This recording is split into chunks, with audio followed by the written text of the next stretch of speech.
Hi, and welcome to Anti-K's. I'm going to talk tonight about my deck buying journey over the last year and a little bit in focus and in its entirety at large. And in doing this, I am going to talk about diversity in tarot decks and our perception of what diverse is. And so I'm going to start with telling you about me and my tarot journey. I am Lakota and Cajun, and I'm a scoop survivor. I'm an Indigenous woman who is involved in Indigenous communities where I live and elsewhere. And I live in Algonquin territory, which is the people of one of my daughters. And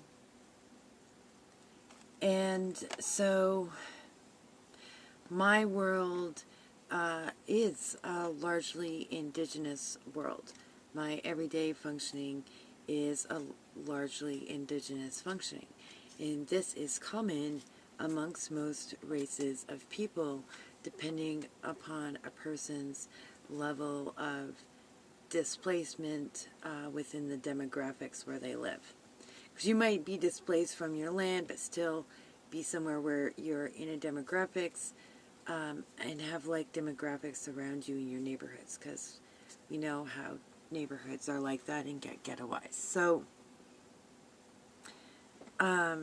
needless to say, seeing myself in tarot up until pretty much this year has been seeing myself as my colonizers and oppressors represent me. And it's been uncomfortable at times and full right unpleasant at others, and I've opted to not have them. And, you know, and I was frustrated overall because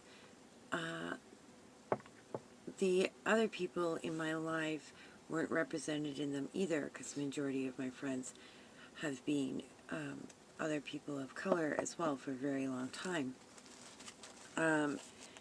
And so, you know, this was frustrating. And it was frustrating because it's the reality across the board in this commercial world. And it's frustrating. And, you know, we've been seeing other people make sure that their people are self-represented, but when you're from an extreme minority, and Indigenous people in the Americas here and elsewhere are, like, you know, there's a few million of us. That's such a drop in the bucket that for us working on representation and voice means that each of us have to be so much louder and do so much more. And so that's been difficult. And so last year, just before it turned 2020, I decided I had found the Next World Tarot and couldn't afford it. And then I found the pocket version of the Next World Tarot and ordered the pre-order. And then I decided I really am going to focus on finding diverse tarot decks that I like. Because it wasn't just I wasn't represented in tarot. I'd just been buying, well, whatever was in, whatever local tarot shops were available to me. And I was unhappy. I was unhappy with the choices. And so I set out to look and find and buy decks. And it was a little bit messy because my definition of what I wanted wasn't defined and specific enough, and so it was messy. But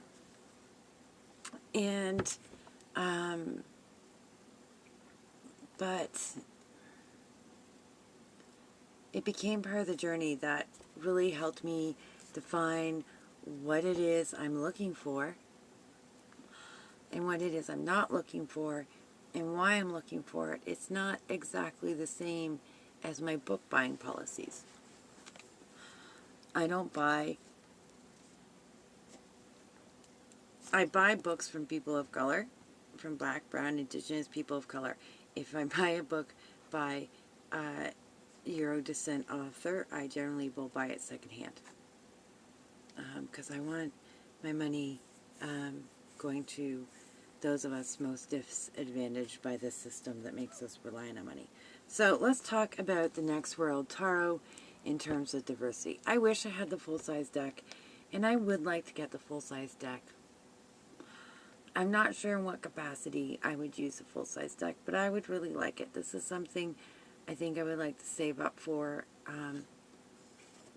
some part in the second part of 2021. So, things I really like about this deck. As an Indigenous person, I am represented in this deck in many ways. In the Devil card, it recognizes Devil as Western civilization and recognizes its impacts on my people.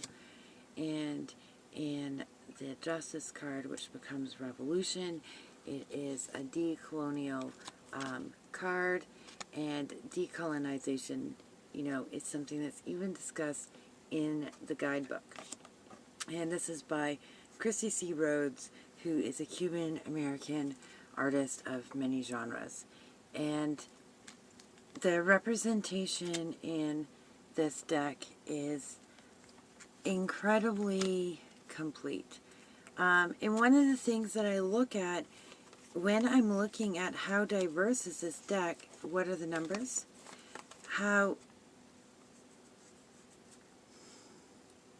And where are people represented? So one quick look at that is, how equally, if a deck is, say, a deck is 50-50, are 50% of the majors people of color? Are 50% of the court cards people of color? And then there's certain other cards in a deck that carry a lot of weight and have a lot to say that really means something when we look at representation. So in Christy C. Rhodes' deck, the representation in the majors is complete. This is majors who are Euro descent folks. And then we're just, the majority of the majors are people of color. And in her court cards, we're going to see this again. And, this matters. Like, if you have, 7 people of color in a suit, but all 4 of your court cards for that suit are of European descent, you're saying something about the weight of it. Plus, court cards are the cards that represent either us specifically or a person specifically. And so, if what we see is mostly these folks, and we aren't seeing these folks in the court cards, then that tarot deck is saying, these are the people this tarot deck is speaking to. This is you in this tarot deck, your friend, your neighbor, your partner in this tarot deck. So if they're not in the court cards very well or very evenly, that's an issue. And Christy C. Rhodes bangs it home on this. So there are some other cards I want to talk about. I'm really represented in this card. Christy C. Rhodes puts multiple ethnicities in multiple places, some really distinctive and obvious that, even a non-Indigenous person is going to get, and some that maybe we just will, because people like to think that Indigenous people are ambiguous.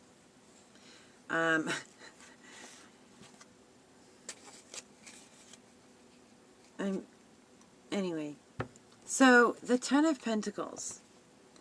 There are cards in the tarot deck that really, really talk about the things that make us, feel good and complete and looked after. The Ten of Pentacles. Christy C. Rhodes has made in the Next World Tarot the Ten of Pentacles aware that society doesn't offer you security and the balance it takes to create your own.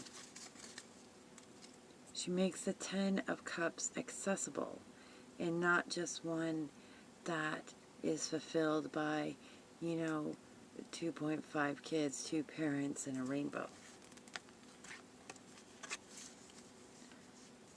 Christy C. Rose makes the 9 of Pentacles accessible. And the hard-working 8 of Pentacles. I noticed whether or not the hard-working 8 of Pentacles is a person of color. Are they differently abled? What's their weight?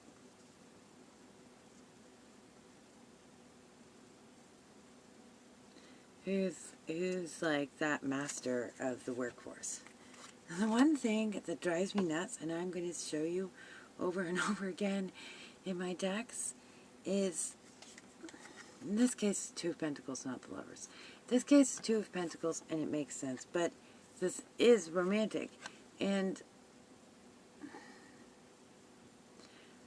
biracial doesn't mean that the other person has to be white.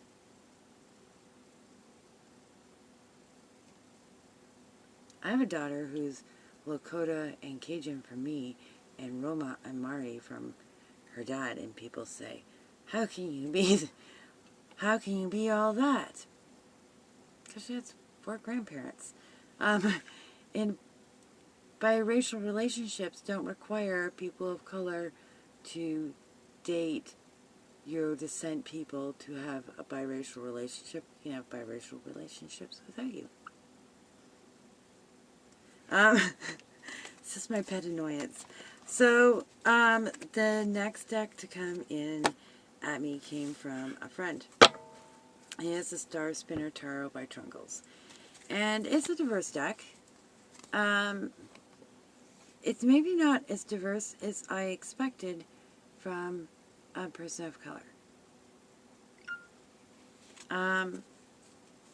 And one thing that I love this deck. I use this deck all the time. But one thing that really annoys me is where representation is not equal in this deck is in the Lover's card. Based on face shape and skin tone, I'm going to say we have 1, 2 lovers here that are of Euro descent, 3, 4 Euro descent lovers, 5, 6. And the only 2 people of color in the 4 lovers cards, so of the 8 people in these 4 lovers cards that are people of color, are both with Euro descent looking folks.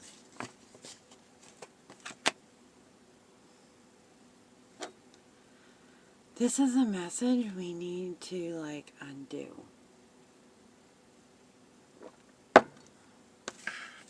Overall, this deck is diverse in a lot of ways. But here's the deal, as we go through the majors, and we'll see that switch. When you live in North America,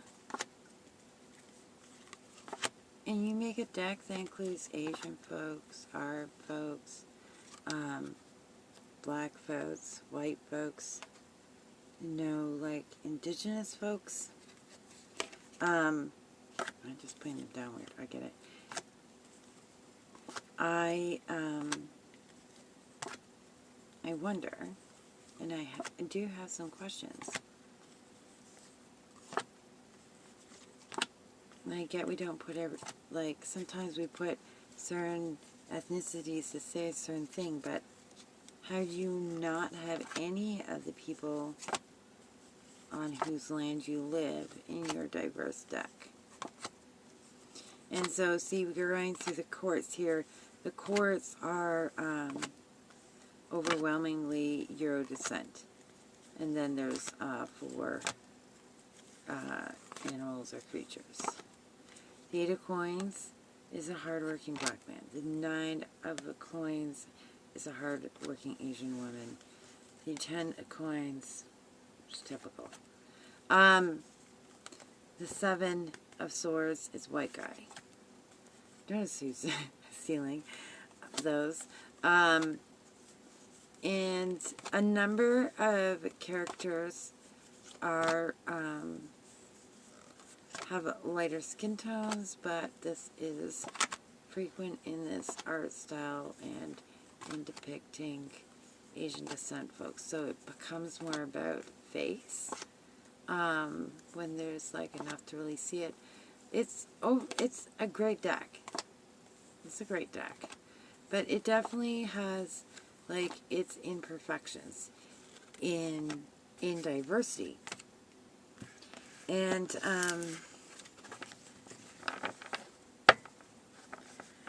we're really going to get to this. So, you know, I was happy with these decks, and I still am happy with these decks. Through decks coming in and out in, like, there was a big in and out year in decks.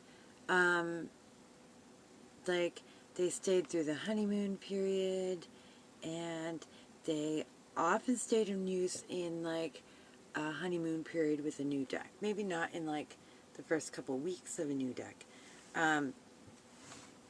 Depending. Like, if I had, like, 2 honeymoon decks going on like I do right now, then they don't get used as much. But anyway, honeymoon decks being, like, that first, like, couple months where you're like, I love this deck, and I see no imperfections in it at all. I see some imperfections, but I'm so willing to overlook them because I'm just so in love with it, that period. I have learned in this year not to judge how much I like a tarot deck in that time period or how great it is. And, you know, that's a good lesson in life with people and a lot of other things, you know. So I knew I was still looking for more, and it was like, I was like, why is diverse, like, always have such a low bar? What is a diverse deck have such low bar? And I'm not applying this to Next World Tarot. High bar met. High bar met. I love the Next World Tarot for that. I love the Star Spinner, but I'm not going to say it met an exceptionally high bar on diversity. You know, because it didn't. Cocoa later. So, the next 2 decks that I'm going to talk about are mainstream decks. And, Star Spinner and Next World Tarot. Star Spinner was an indie creation that I believe became mainstream sell, and Next World Tarot pocket version went on Amazon. Like, I could feel crappy about it, but I live below the poverty line and I could get this one. But it was a legit deal. Christy C. Rose put it on there. So, you know, they're not, like, fully mainstream like these next 2 decks. So, I ordered the Tarot of the Divine, knowing that I was probably going to have some issues with it. And, like, became increasingly aware of them as I was waiting for it to arrive. But I could afford this deck. I chose not to get the full guidebook because my issues with it were what we're going to get to. Diversity.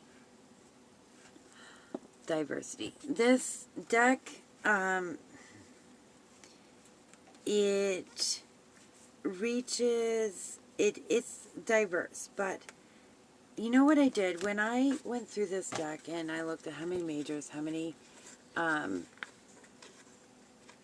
I got this deck and I looked at how many Black, Brown, Indigenous people of color are in the majors or in the courts and in other key positions, I was looking at this deck and I noticed, okay, so it's pretty diverse, but it shows a world where the majority of people are white and then Asian. And, you know, very few black people or world indigenous people of, you know, like, of people indigenous to, like, the Americas or New Zealand, Australia, Oceania. So, but over those large swaths, we make up about the same as black people in this deck. That's not actually how the world's divided. The world is mostly Asian. The number of white people in the world and the number of black people in the world is equal. There is very few world indigenous people, and then it's like Arabs and, you know, indigenous people to Latin Americas make up a larger proportion than the rest of us, and that has to do with the history of how people are used. So, you can see, like, there's a lot of European fairy tales. And then, like, there's, like, a smattering of everybody else in the majors. Everybody else just gets a smattering. This one was well done. I was surprised. This deity is to my nation. But, like, it's not like it's all okay from there. There's some cards pulled out because we're going to talk about them. So,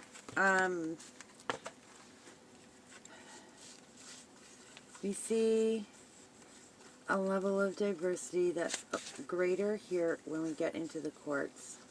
And so that's good. That, you know, a lot of people are going to see themselves in these court cards, and then we've got some creatures.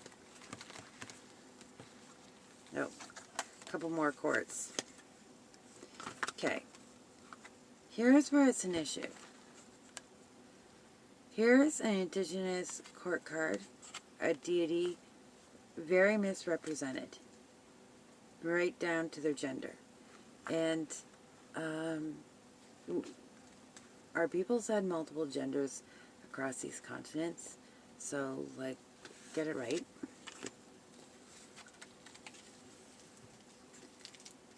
The devil is a deity indigenous to Brazil, and it should not be a devil card in the way it's described here. This is the protector of the rainforest. Like, they're the one that's going to help you through this, you know, your devil moment. This is also completely wrong. It just is. But, you know, the coyote in the Seven of Swords is aware there's an invisible monster and trying to deal. This is, like, just slightly wrong. And the placement of this story is just outright disrespectful. And African American stories do not belong to Americans at large. It does not work that way. Just like indigenous stories to the Americas don't belong to North Americans at large. They don't belong to anybody but those who lived through the horrific events that created those stories and heroes. So, that's it. So then, representation, like I said, you get a smattering of, you know, the Americas and Oceania. You get a smattering of Africa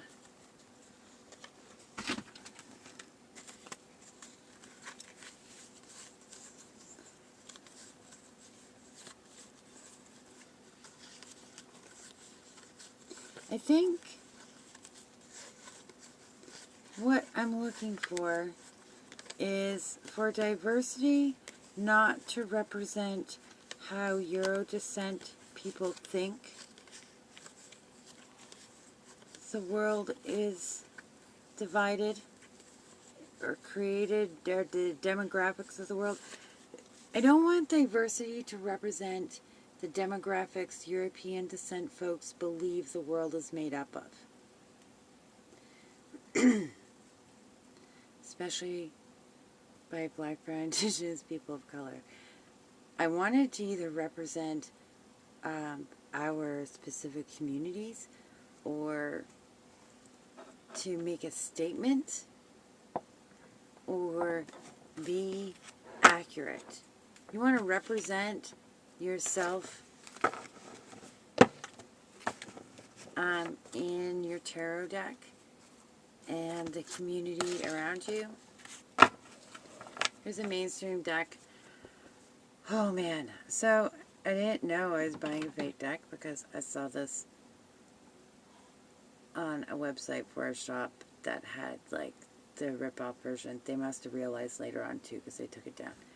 Anyway, if this deck stays in my collection through 2021, I will by the end of 2021 buy the mainstream proper deck. This is the Mermaid Tarot, and it does diversity pretty well for, you know, a white author. This is the Eight of Pentacles. This is the Nine of Pentacles. And Ten of Pentacles is achieved by sharing. Or sorry, the Ten of Cups. As is the Ten of Pentacles. I'm in this deck and I get a kick out of the waterfall. There's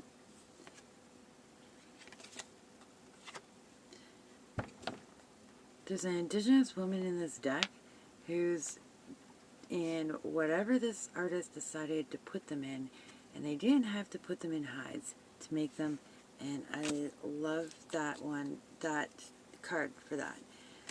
There are people of color in the court cards, but it's limited. The court cards are majority Euro descent.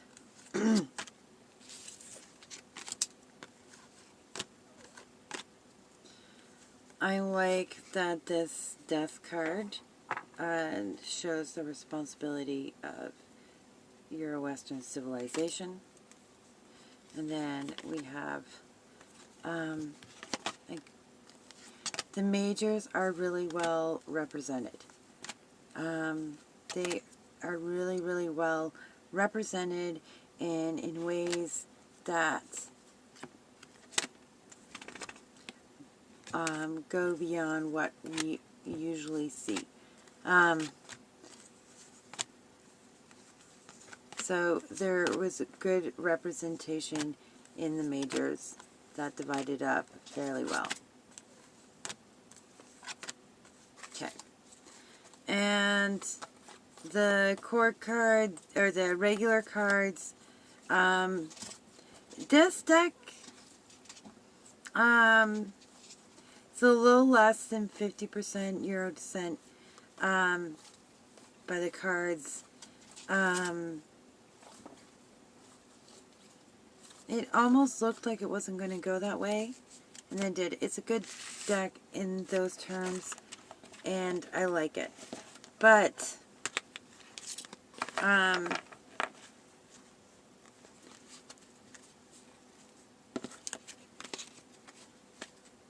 yeah, I think that this person, the artist, it had to be the artist, I think that this artist was conscious outside the box in creating this deck, and I mean, it's not perfect, but I think it's done like fairly well. So another deck that is totally surprising is the Angels and Ancestors deck. has a number of non-human cards. The Euro descent to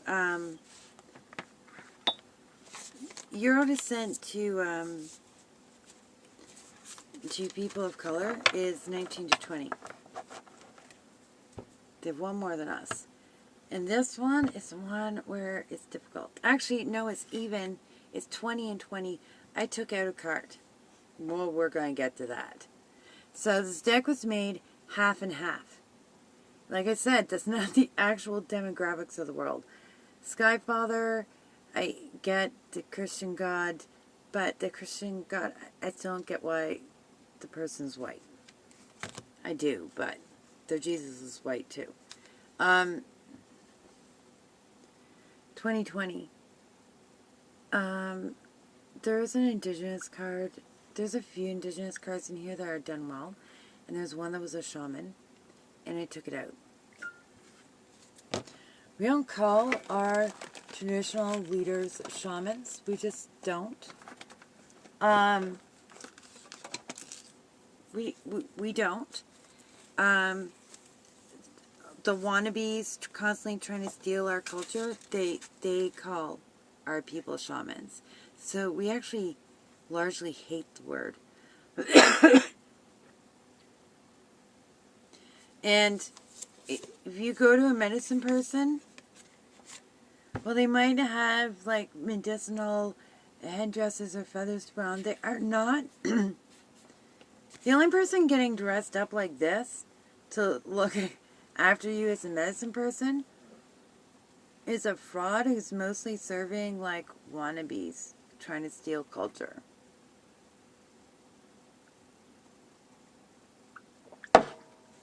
I've been to see medicine people. I've never seen this.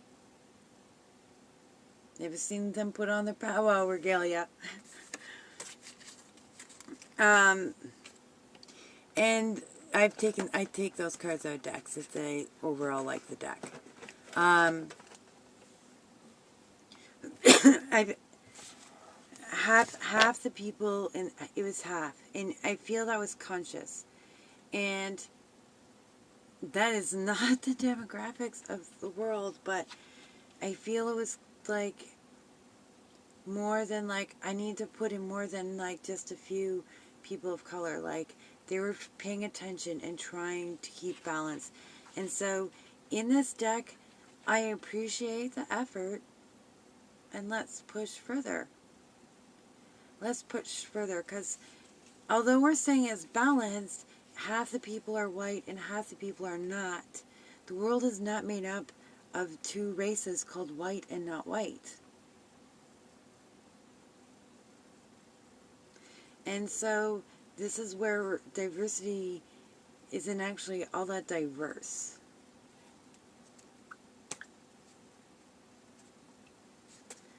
So also in this journey, I was following Kim from Abundant Life Tarot's course and articles on deck collecting. And at first I sort of felt like a fraud doing it, because like, deck collecting with 3 decks? I might have had more when I started, but I really wanted to get it right, and I was not getting it right. I bought other decks that like I don't even use. Then I'm passing them on, put them away to be passed on. This one, Tarot of the Divine, sitting here, but it's going to get passed on. Just haven't figured out how I'm doing it yet. There's a deck I'm not going to pass on because it's just awful. I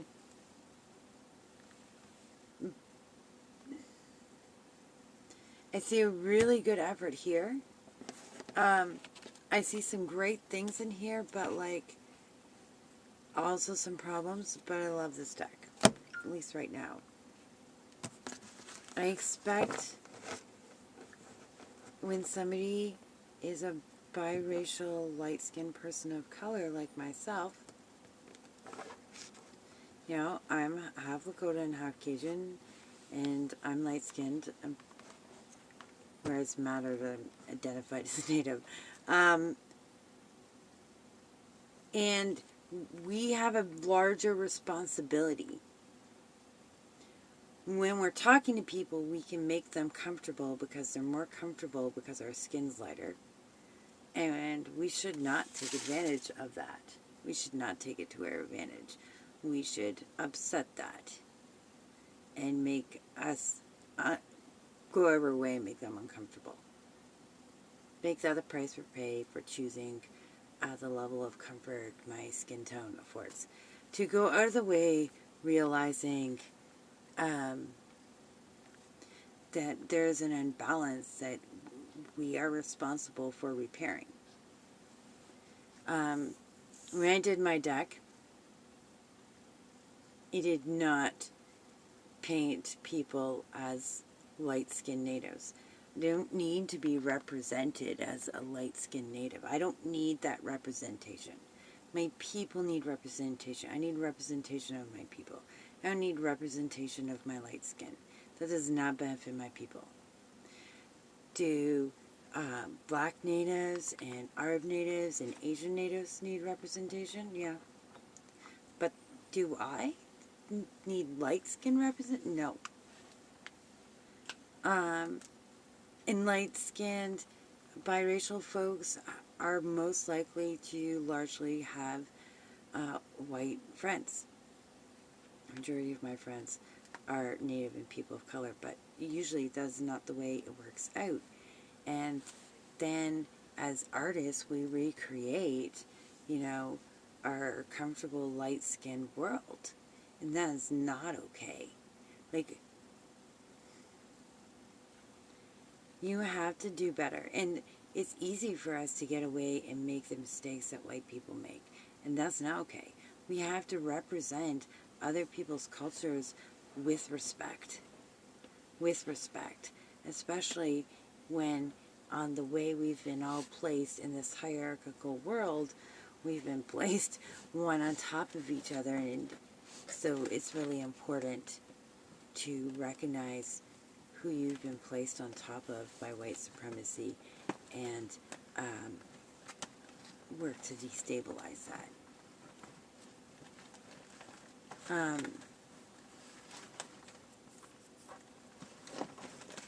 So that's really important, and that's what makes me the most uncomfortable with this deck. And I love this deck. I do. But, like, I should not be looked over by somebody living on Turtle Island. Indigenous people of Turtle Island should not be looked over by an artist living on Turtle Island.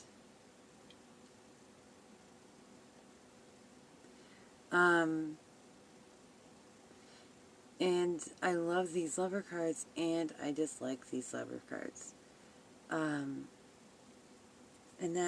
that's frustrating. And the reality is, while this deck's going to stay in my collection for a while, there will absolutely be a time where it's replaced by a deck that offers me similar readings, but recognizes me and better meets diversity and amplifies the voices of those below them.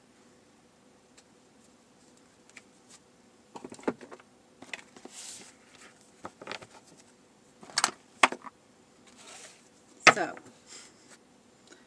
we're not done here yet.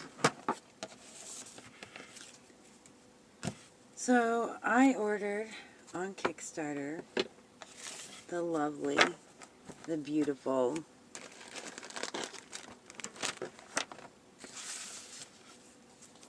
Untitled Tarot. Set to arrive in 2021, and it did. It is an authentically indigenous deck, written from an indigenous perspective. An indigenous perspective. Not an indigenous person rewriting a European perspective of us. Not some Cherokee princesses, if there ever had actually been such a thing, great, great, great, great descendant doing their European representation of us, and actually indigenous representation. And it came through in so many ways, and I cried, and I was thrilled, and it was everything I was looking for. And the most amazing thing is, not only am I getting an indigenous tarot deck in 2021, the indigenous tarot deck I'm making is going to be in my hands in 2021. And another two queer Lakota indigenous decks. The other by a black native. And we're both making indigenous decks. Hers is on Kickstarter right now. It says Sacred Ancestors. And their deck is the... their Instagram account is Mystic Revolution, I think. That's just awful. Anyway, it is in Kickstarter right now, and my deck's probably going to be in Kickstarter in April. I'm going to have 3 indigenous tarot decks in my hands, like, before the summer's over. I never. Anyway, so this deck hits indigenous representation all over the place. And, you know, when I talked about that issue of how certain cards, the representation of certain cards and what that means, like, is the 9 and 10 accessible in the pentacles, in the cups? Is it accessible? It is. And this, the unseen, this is actually how an Arctic fox jumps. And so this deck matches all of that. 8 of Stones. And so the imagery in this deck, the understandings in the guidebook, I should just be showing it to you. I'm sorry, instead of looking for what I was looking for, because I didn't sort some of these decks, because it was like, this deck is wonderful to have, like, a deck that fully represents your people. It's wonderful to have a deck that fully represents another people's people also.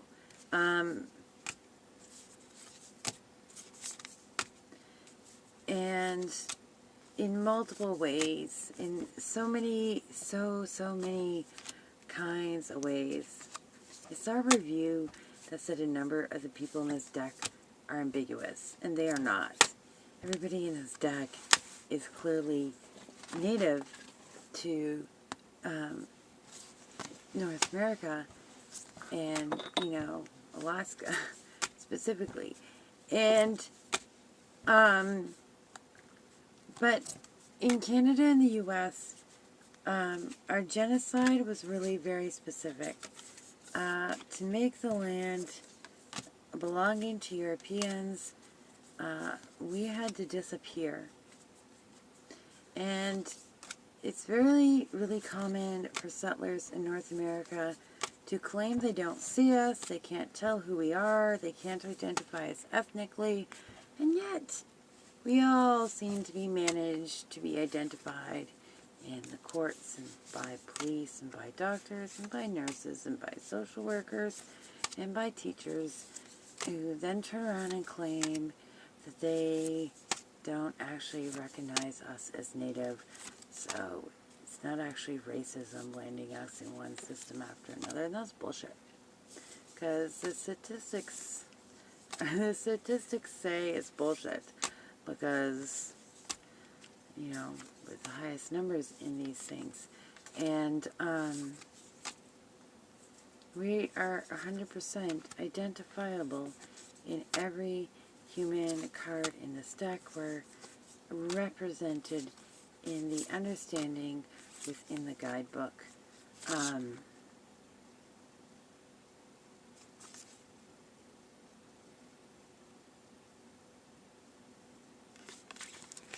And that feels beautiful.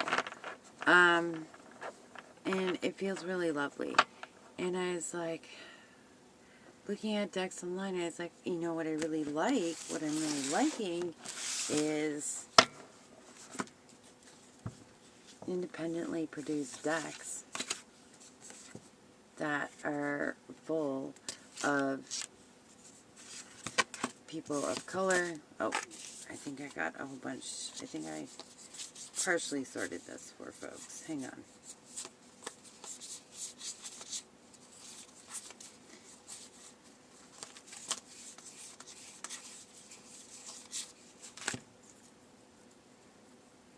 Okay. Oh, there's another not human card. And this is lovely, but the reason these decks are indie decks are either because the creators have ethics and about capitalism, and or the mainstream world gets uncomfortable when they're underrepresented the way the rest of us are underrepresented. It makes them uncomfortable to be underrepresented, and then they don't like things, and they don't buy them. They might buy one or two, like a novelty, but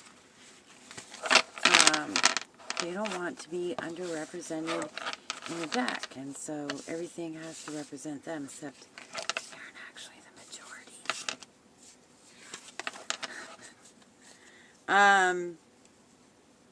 So this is Kalaidadope by Crystal Banner, and it's a really, really gorgeous deck, and replaced a mainstream deck I had a minimalist style, and none of the people in it were brown.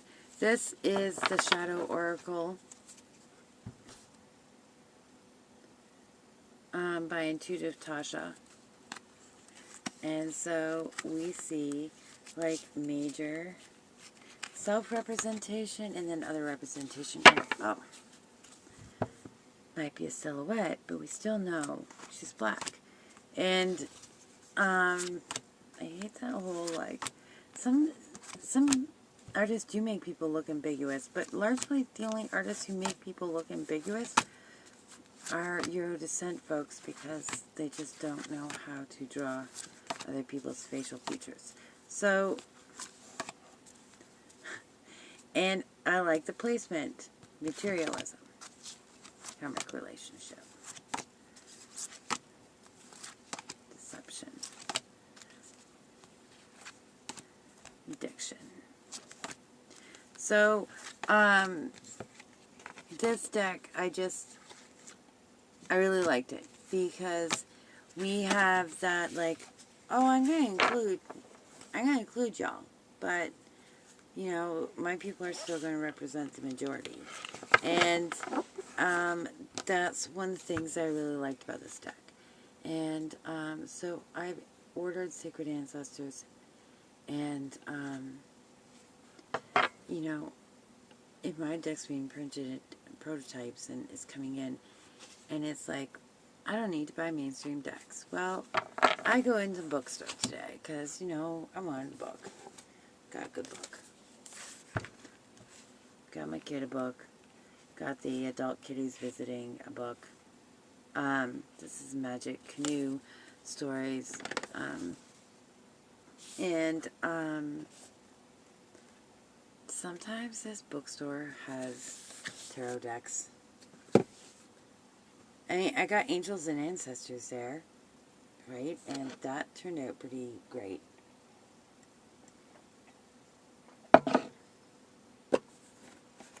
So,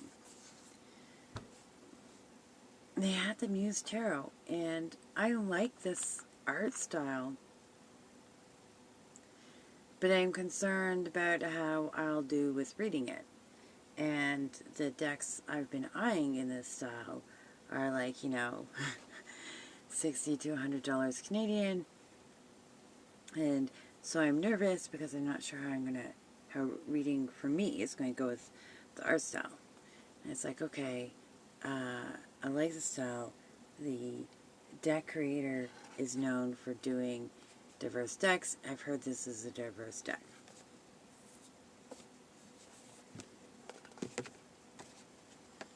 I haven't gone all through the guidebook yet because, like, I struggle to read Euro Descent, folks. But I will. So, what we see in this deck, essentially, is, we see a two-thirds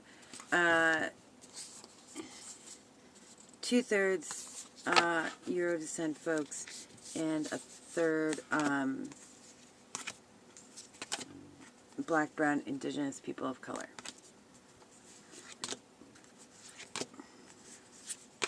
There's a lot of people whose skin tone makes it difficult, but, like, I'm going to look at facial features. Number of the people in the color of the deck were really small, and all the knights are horses. A number of the people of color in the deck were also really small, and I was like, well, who am I looking at? The lovers. It's really small, but we have, like, a white guy and a black woman. So now we're going to see, again, this division in the majors. And it is a beautiful deck. It does have diversity. And what I'm going to do is I'm going to give it a try and see how I feel about it. Do I feel like Star Spinner, where I have forgiveness for it? Or do I feel like Tarot of the Divine, where I really am lacking forgiveness for it? This is generally how Euro Descent folks see diversity, is two-thirds, at least, Euro Descent folks. And sometimes you get to, why can't it be like two people of color and one white girl in the middle, or none? And then we're going to, 8 of materials. This is the 9 of materials. The 10 of materials is great. I think we've got a whole bunch of different people around this tree. And so I'm going to see how I feel about it. This is how Euro Descent folks see it. But you know what? They've convinced a lot of us that this is the makeup of the world. That we're out there. There's more than one or two of us collectively. And so I want to see better. I want to see better. I want to see you be uncomfortable with how, I want to see, especially Euro Descent and light skin deck creators, be uncomfortable with not seeing their skin tone in there over and over again, and for, like, learning to draw the faces of other cultures. I want them to learn to draw our faces. Learn to see us without costumes. And so I'm going to give this deck a chance. And, if I like it, it will probably eventually be replaced with a deck of this style by an artist of color, and probably an indie deck. And I've seen some amazing ones by black artists who seem to really excel at this style. So I guess I'm going to learn on the cheap, affordable, mainstream deck in my local bookshop in the middle of nowhere. And see what I think, but that's the thing, like, we're really ready to give a pass on what is diverse. And we need to stop saying, let's see diversity, how many people of color, but like maybe more. So how many black people, how many Asian people, how many Arab people, how many people indigenous to the land you're on. I mean, it would be a lot. But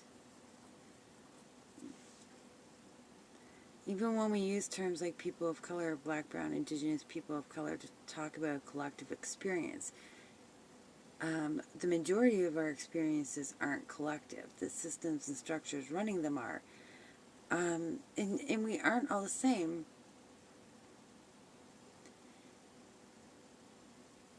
And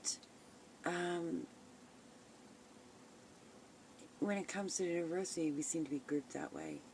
And I want to see boundaries pushed. I want to see lovers cards that where the creator wants to show a diverse or biracial relationship, and the second person isn't automatically a Euro descent person.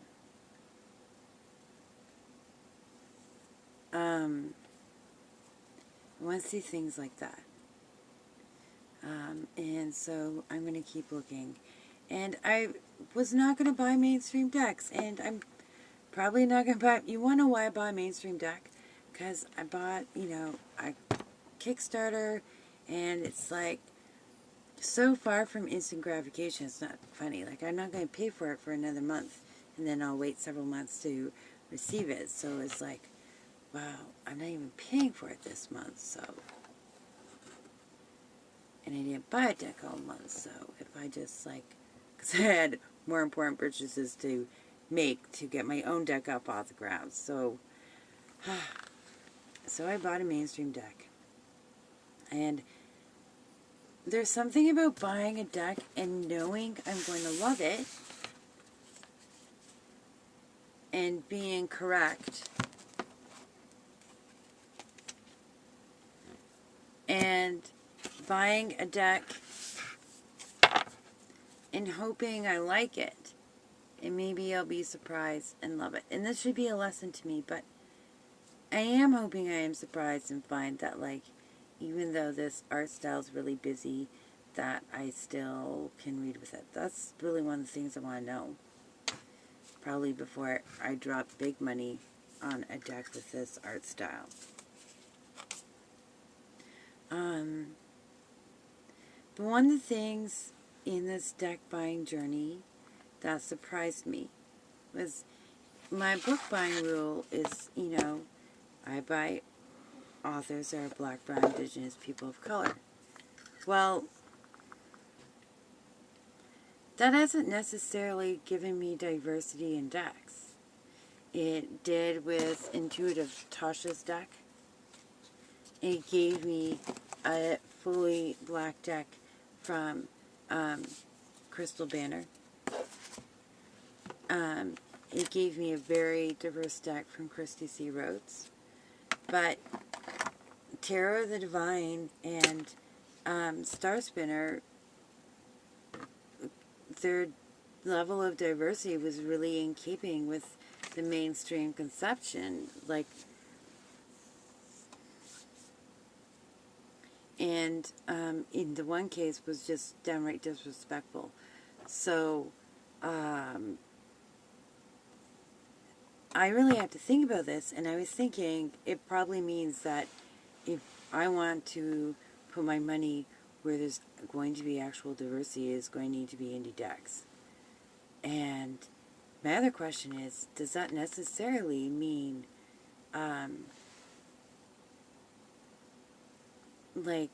only black, brown, indigenous, people of color indie creators? And I don't think so, because there's a deck out there that's beautiful. It's called Desert Illuminations, and it's very inclusive and in diverse ways that look like it goes above and beyond that standard. And so I want that deck. Also, I don't know where all this money is coming from. I'll figure it out. Which also made me think, like, why did you buy this deck when you know Desert Illuminations is going to be coming out at some point for orders again? But I do want to know if I can read this, like, busier collage style, because I like it and I enjoy it and I want to know how it works for me. So, there we go. That's been my deck buying journey. Maybe I'll test new styles with mainstream decks now and then put my money in the indie world after that. We'll see. So, I think if you're watching this video, like, really question by what standards is something diverse. Population-wise, what cards were represented in, what messages those cards bring. Are we represented in just cards that bring us down or ones that bring us up? Are all the cards attainable? These are things that I think is important in looking at when looking at diversity, and these are things I look at. I also absolutely look for gender and orientation. Generally, we see good representation amongst that in decks that actually meet a level of diversity. Next World Tarot. But, like, it's sometimes up in the air. Like, Star Spinner really went to nail it home in the Lovers cards, but, like, a lot of the other cards are still very binary. And then there's, you know, the representation issue in the cards. So, there's lots. Like, nobody's going to be perfect, and so I love people who are telling their own story, like this deck, and Mari's deck, and I like where I see real effort. And these are angels and ancestors, so, you know, everybody's dressed in the whole deck, so it's fitting where people are looking traditional. And so I appreciate effort, and I think that's an important way of encouraging change. But I don't know how much effort can be pushing in a mainstream market to upset, you know, the European construct of what diverse is, which definitely needs to be upset, but that stuff usually happens grassroots. So I think it has to happen at an indie level before it will actually for real be seen in concrete ways in mainstream decks. Alright, this is very long and I am going to end it now. Thank you all for listening if you made it all the way through.